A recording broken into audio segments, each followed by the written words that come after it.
Welcome to the Do Good X podcast, a sanctuary from the entrepreneurial grind.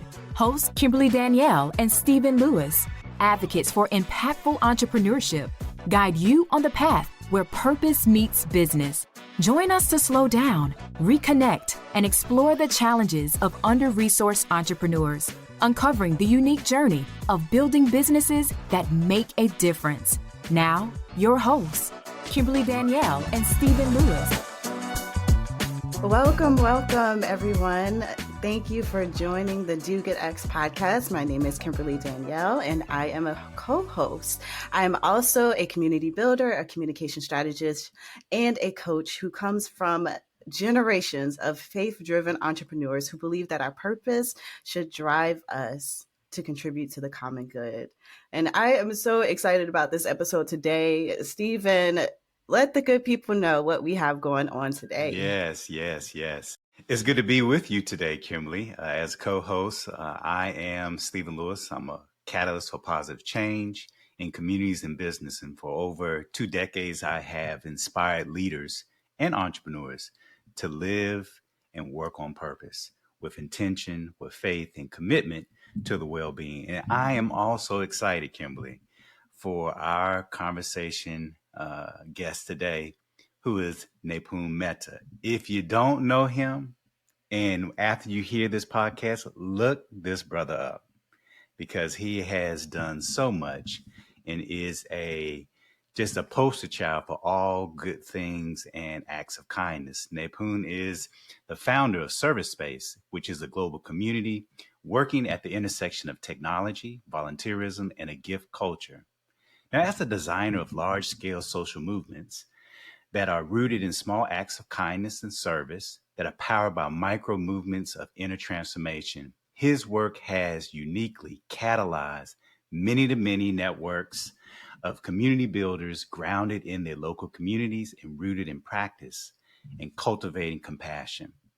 More recently, ServiceSpace's pandemic response showcased the beauty of its agile ecosystem. Today, ServiceSpace reaches millions every month and is powered by the thousands of volunteers and blossoms into every expanding local and virtual service projects that aim to ignite a whole is greater than the sum of its parts. The Nipun was honored as an unsung hero of compassion by the Dalai Lama not long before the former U.S. President Obama appointed him to the Council of Addressing Poverty and Equity in the U.S. And yet, the core of what strikes anyone who meets him is the way his life is, and he attempts to bring a smile in the world and silence in his heart. And what he's always said, that I want to live simply, to love purely, and to give fearlessly. That's me.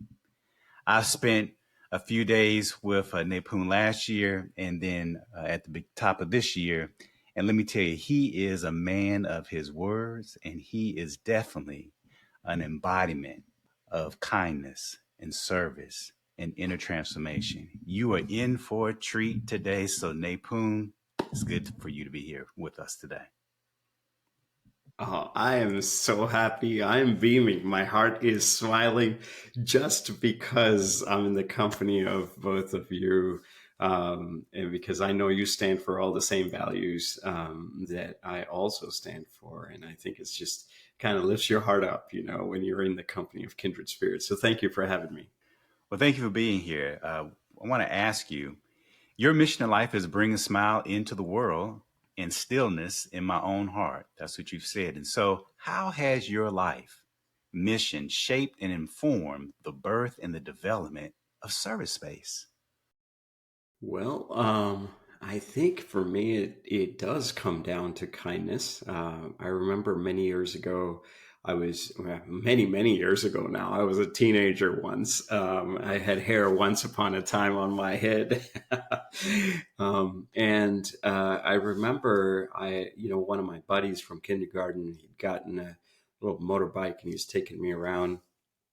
And he was showing off and we were going fast. And I was like, look, man, I don't think if you go any faster, I'm going to throw up, and he was like, no, man, you American stomachs, you're Indian, man. We don't do it. We don't, and we were just fooling around, a couple of teenagers. And then he just kept going faster and faster. And then I was like, dude, I'm going to throw up. And I threw up. And here you have these two awkward looking teenagers just confused what to do. And, what was really inspiring is that this random gentleman just stopped. And he was on a bicycle. He saw two of us looking pretty confused. And he got down, he went to a vendor, he took out a lemon from his bag, and he gave me half a lemon. But what was interesting about it, and of course, the citrus is going to make you feel good when you're nauseated. But what was most striking about it, which didn't hit me at that point, but much later, is that he didn't even stop to get a thank you from me. He didn't introduce himself. He didn't want to thank you back in return. He just did it because he's like, here's another brother in need. Let me help him. And what struck me also was that he gave me half a lemon and he kept the other half. And I realized that maybe a lemon was all he could afford. And I have since then known many people like that. And he gave me half of what he had. And he didn't want anything in return. And so I look at that and I say, when I grow up, I want to be a giver like that. I want to be a giver that doesn't want anything in return, that just gives for the sake of giving because we share this deep human connection. And so I think for me, my life has been an experiment to attempt to live in that way. And ServiceSpace has been an offshoot of that process. So we started in 1999 with that same spirit, man. Let's just step it up. For me, I love a good challenge. I used to be an athlete growing up and like always trying to push, but push in what direction? I think the hardest thing to do with kindness is to like actually trust in the deeper reciprocity of the universe and not just want something immediately back. And that's a process, initially it feels good to get stuff in return. And I think where the kind of creative, I don't know, maybe genius is too strong a word, but the creative constraints of ServiceSpace is probably its deepest genius, because it codified and it operationalized this intent. So it's one thing to have it individually as Nipun and Kimberly and Stephen, but another to do it collectively at scale. And to do it collectively, you have to have some shared agreements. And so we had those three creative constraints. Man, just work with heart. So no transaction, no paid staff, all volunteers was number one. Second one, like just trust in the universe, trust in the deeper arcs of reciprocity. And so no fundraising. And the third one, don't even try to sell your impact. Like forget about big impact in the world, small acts. So you put all these together and you're like, what do you have? That's sort of a codified way to say, hey man, just give for the love of it, and see what happens. And maybe, everybody used to always say, oh, this is childish and tell us when you grow up, but I think I'm now bald and I can now say with confidence that, man, this thing called love, it's real and the universe is alive. It's so beautiful to be in your presence because you embody that. And I know you're talking about not just at the individual level, your hope has been to translate that to a community level. It really is contagious because I've seen you engage in these acts of kindness, and then kindness just follows you, not with any expectation, but it just follows you in return. And then it passes on to the next person and to the next person. So I think that's absolutely beautiful. I want to ask you a question related to what you shared about its volunteer run. So ServiceSpace is powered and led by volunteers. I want you to share a little bit more about this business model and how it disrupts the field of business, really, and provides an alternative approach to entrepreneurship. And I mean, for you all who are listening in, when I say volunteer power, when Nipun says volunteer powered, there are no full-time staff members, right? No full-time team members. Yeah. So can you share more about that? Yeah. And I'm sure listeners are like, well, why the heck is this guy on a podcast? You know, like volunteers, like, what do you got, man? What's the capacity here you're talking about? Well, the thing for me that has always baffled me is if you look at nature and what nature rewards kindness. Nature doesn't reward transaction. Nature doesn't reward accumulation.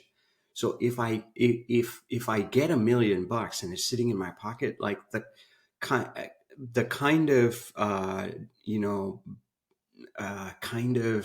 reward mechanisms that nature has don't get triggered.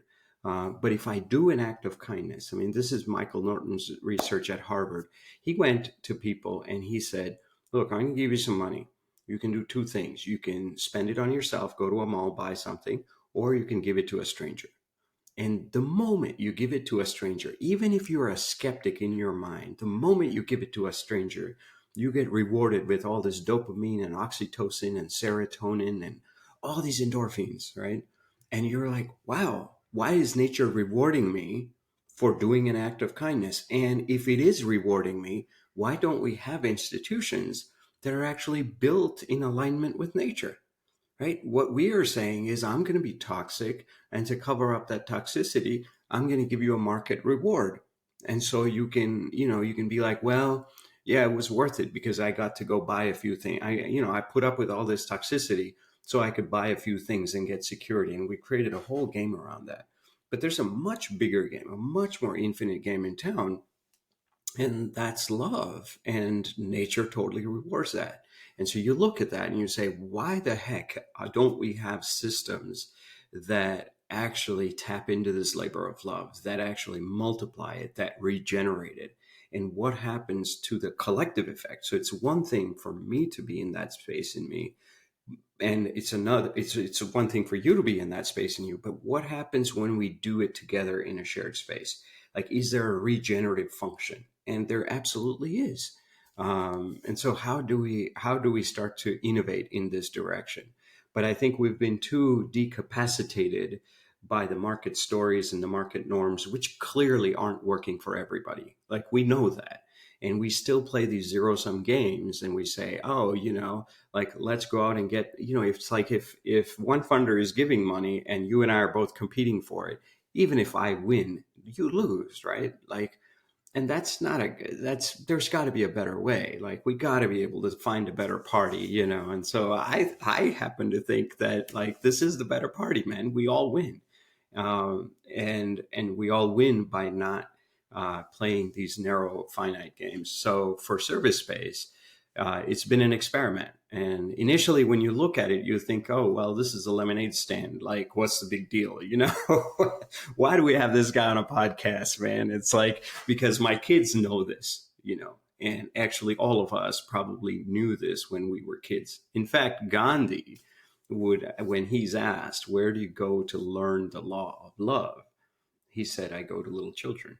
And so in so many ways, we all have it, but then we sort of society conditions that out of us, it beats it out of us. And then we get caught up in different narratives. And I think it's time to upgrade or downgrade, however you look at it, like go back to the roots, so to speak, and reconnect. So we've been experimenting in this direction. And I think initially, so many years, everybody would be like, so what do you do? I'm like, well, I volunteer. And they're like, no, really, man, what do you really do? And I'm like, no, man, I really volunteer. It's like what you do for your job is all somehow like significant. And what you do for giving is somehow like secondary. And I would say at the least, we should flip that order. And at the most, we should just be like, yeah, oh, what I do? Yeah, that's like toothpaste. Like, yeah, nobody comes and says, hey, Kimberly, what kind of toothpaste do you have? Do you have enough for the rest of your life? It's toothpaste, man. It's not a conversation piece. And I think we need to look at our transactional, market driven stories in that way and look at our character, our values, our heart as the primary story, something we lead every day with, every moment with. So we've been trying to push at that, by being the change, not in any aggressive way, not in a right or wrong way, but just like, hey, we're a bunch of kids, man. Go ahead, dude. We don't know any better. We're just going to try. And, if we fail, please, on my epitaph, you can write that here died a man who was recklessly generous. I'm good with that, man. I'm good. So yeah, we've been doing a lot of different experiments for the last 25 years in this direction. And I think initially it was, sounded like a bunch of well-meaning folks. Then it was like, oh, there's the collective intelligence in such a space is very different. So if you put like 1,000 staff people together, forget 1,000, even if you put 100 staff people together in one place, and you say, let's dream something up, you would get, a bunch of really cool things. And a lot of innovation has come from those market-driven spaces. But you put a bunch of I don't know, Dr. Kings and Gandhis and Mother Teresas of the world together who are just moved by love. And you put 100 of them, and not just larger than life famous people, but everyday heroes, right? People that you may not have heard of in such grand ways, like Ruby Bridges, like what? She's 6 years old, man. And she's like, oh, I don't hate those guys that are throwing stuff at me, don't want me to go to school. She's saying, I was actually praying for them.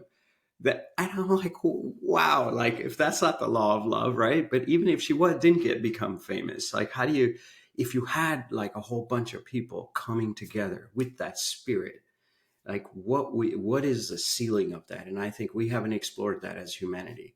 And so I think that's what we've been doing in ServiceSpace. So initially it sounded like a small, experiment, but then as it started to scale up, the kind of intelligence and the kind of innovations and the kind of ripple effect that we saw was something that you just cannot replicate with transactional mindsets. And so I feel very lucky at a personal level, even if I died today. Like I feel lucky that I have gained so much confidence in that law of love that has been eternal, but just its presence is kind of a little diminished in our world today. So it's interesting to hear you talk about that, Nipun, in the sense that, nature responds to and rewards love.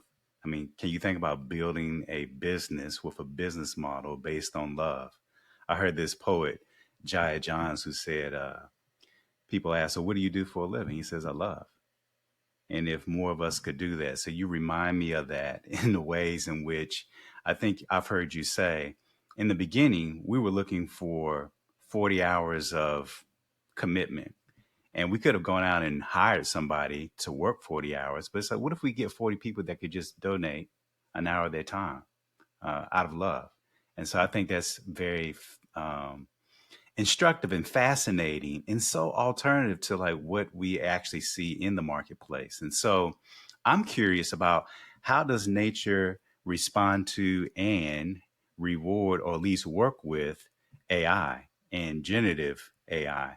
As you look at, how this is increasingly coming on the scene, people, communities, organizations could use it for good, but not always doing that.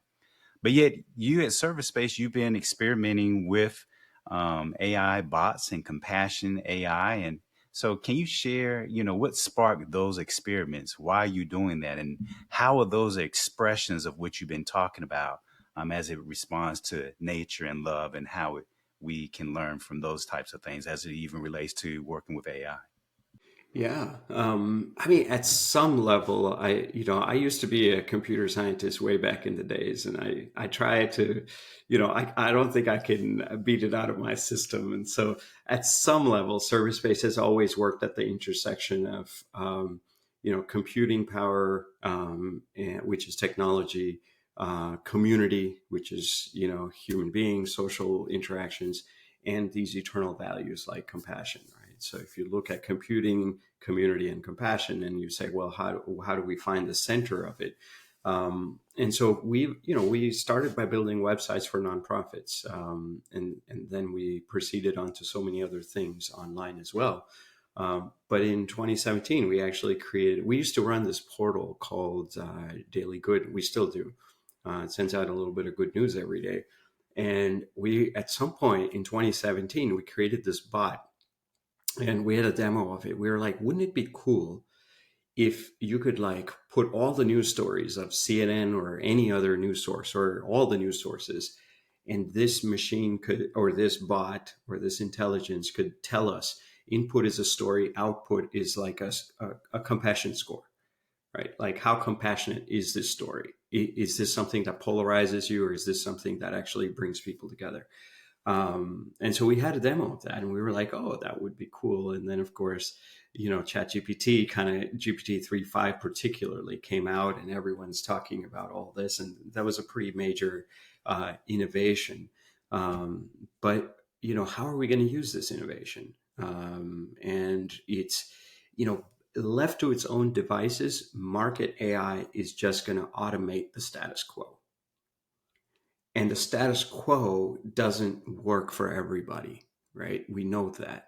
And so if we just get excited about it because it's going to create, more capacity in certain vertical domains, I don't think that's the best that we can do. I think we have to look at it in a much broader lens. And I think it is a force. I think Sundar Pichai at Google said, this is a force that's stronger than, or he says it will have more profound implications than the invention of fire or electricity. And I think he's right. I mean, I think it's going to disrupt everything in society. And it's doing it at such an alarming pace. Like with social media, we were blindsided, and this is like way faster than any of those previous innovations, and way more subversive. And so if we, so I think people of heart, people of values, people who are not just moved by personal benefit, have to go into this mud and ask the hard questions. And we have to kind of struggle with it and say, well, how are we going to navigate this ship? Can we tilt the arc of it? Can we bend the arc, as Dr. King might say, towards alternative possibilities that are in the blind spot of the market momentum? And I think there's a lot of reasons to look at those risks in that way, but equally there's a lot of reasons to engage. Like, I think heartful, conscious, faith-based people need to embrace it, because we can't be laggards. You want to actually leapfrog. So the thing we've been thinking about, the way we're looking at AI is, I think, so if you consider the example of a microscope, right? Like, you and I may not be aware of the cellular level of what's going on in our bodies, right? But a microscope helps you kind of be in integrity at that deeper level, and we call that health. Similarly, a telescope is going to give you this great insight into the cosmos, and you can align with those weather patterns and with all the different nuances that affect our daily life, even though you're not aware of it, right? So tools help us be in deeper integrity. So can AI be a force to create an inner scope, right? And into our minds, into not just inner scope in that way, but also an interscope, because you realize that no mind is in isolation. It's always connected with other minds. And if we can do that, can it actually help us untangle ourselves from all these multipolar traps that humanity seems to be stuck in? And I think if you just look at like the market momentum and just say, oh my God, it's just going to do this way better, way faster, way more creatively. Yes, but I don't think that's going to add a different dimension to us. So I think it's actually just going to accelerate the problems. But I think if we can use it in a different way, then I think we might be able to bring out a new dimension, this inner dimension. And I think that inner dimension, when it combines with the external dimension, all dimensions are better off because of it. So I think it's very important to embrace these very rapidly moving, subversive, and dangerous in some ways innovations, and see if we can provide a different narrative, see if we can build it around different shared agreements. I think it's possible, and we're trying. So we are going to move into our resource roundup, and here I'm going to build off of what you just shared, Nipun. And during our resource roundup, we explore various tools and resources that will equip and support underrepresented entrepreneurs, especially as they build their businesses. And so, speaking of kind of this inner scope and leveraging AI, generative AI, and ways for good versus what it can help, move things faster and maybe further along in a particular way. What 1 to 2 resources would you recommend to founders, especially tech founders leveraging generative AI, who want to approach their business with more compassion and generosity, with a focus on community? Yeah, I'm going to give you an off the wall answer on this, Kimberly, if I'm allowed. You are allowed. I would go to a tech entrepreneur and I would say, go and do an act of kindness to start. Ground yourself in that reality, because I think what AI is going to be amazing at is going to be far greater than individual intellectual quotient, the IQ. There is no way we're going to be able to compete with AI. But AI cannot include heart intelligence, right? And there is no way, even if we have artificial general intelligence or artificial super intelligence, which is on deck in a few years, it will be far inferior to collective heart intelligence. And so I would say the biggest resource is our humanity. That if you are gonna engage with AI, you could think in terms of cost benefit analysis in the short term, and say, oh my God, it takes you 5 staff to do this. I could do this with with the snap of a finger.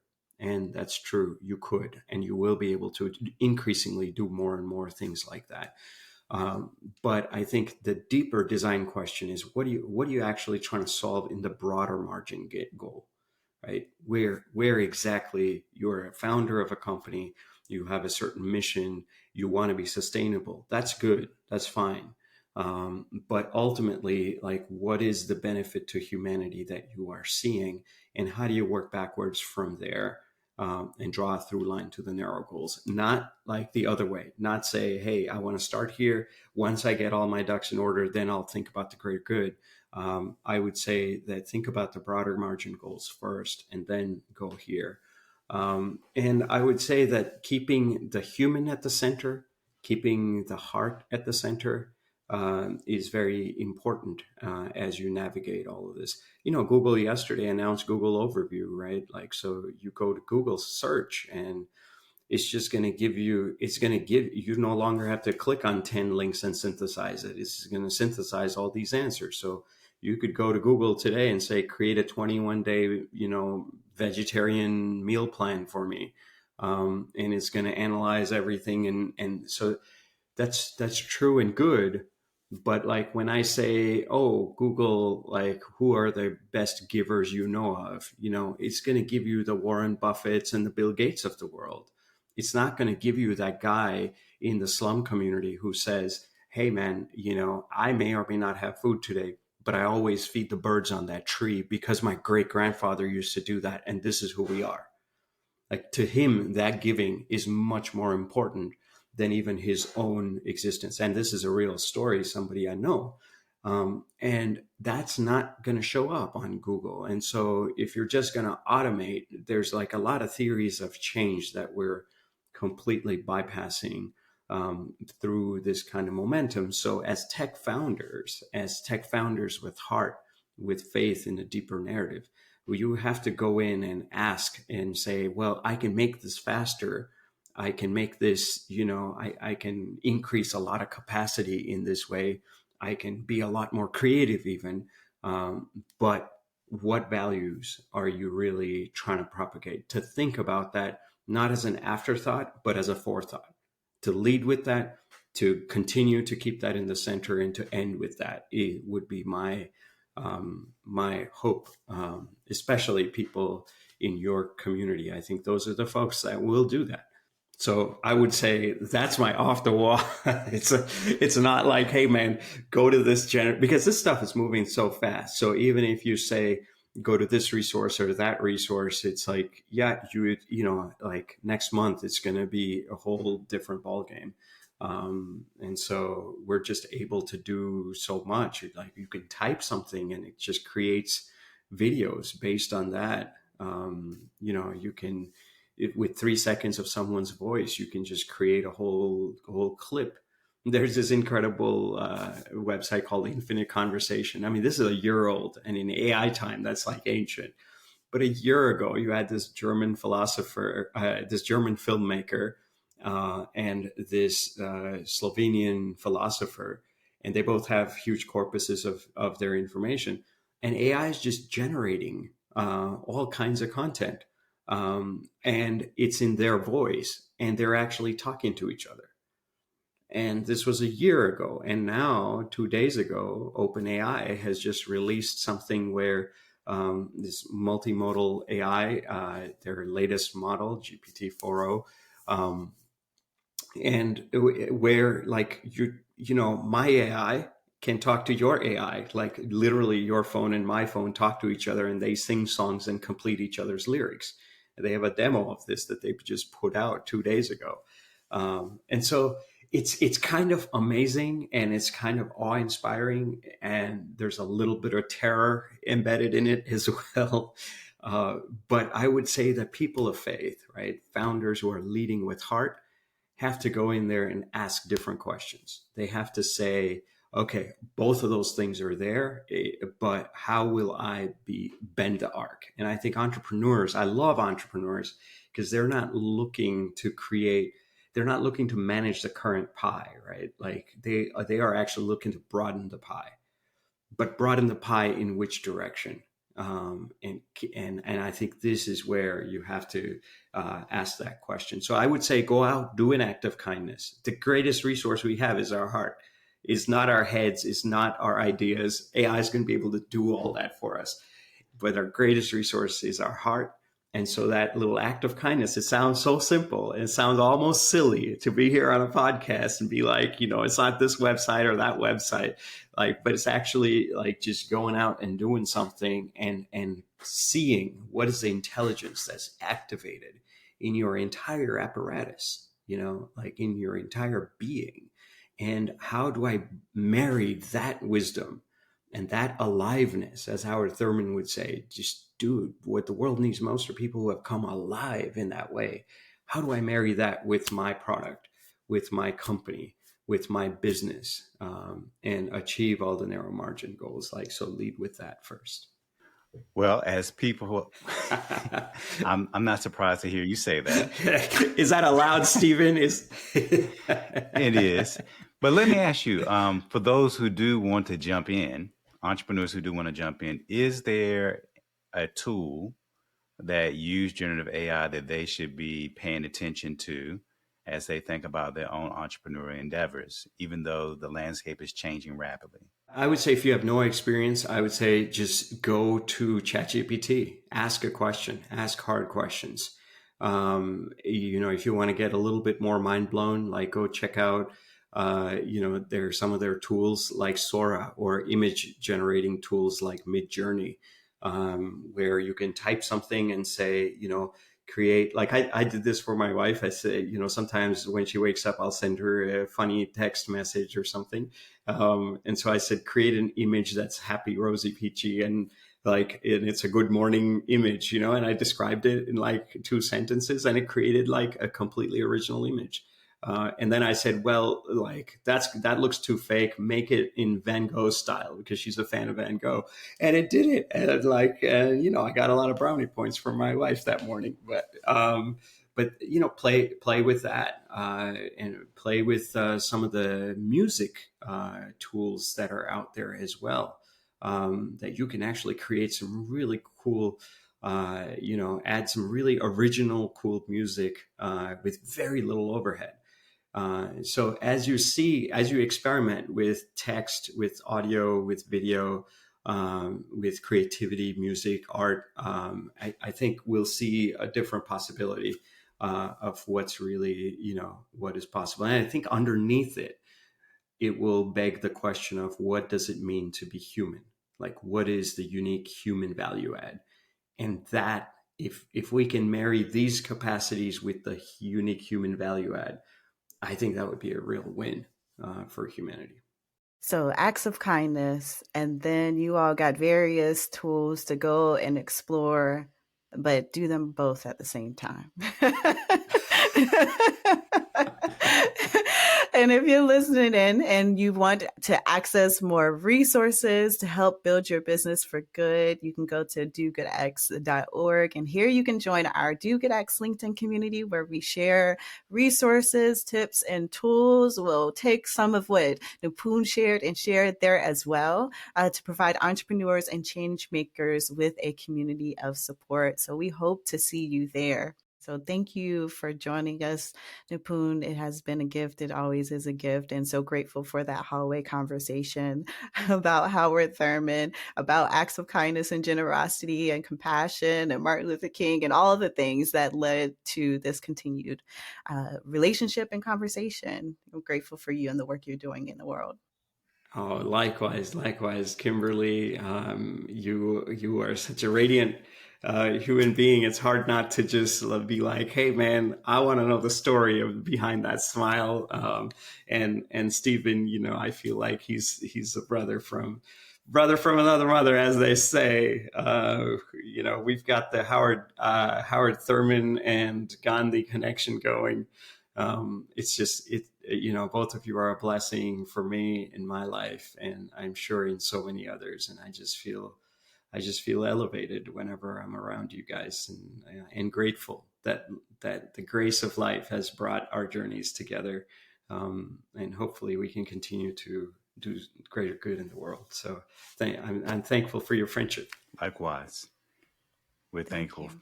Yeah. We're thankful. And this has been a enriching experience and conversation today. And I hope that the listeners are able to appreciate the fullness of our time together today. So thank you.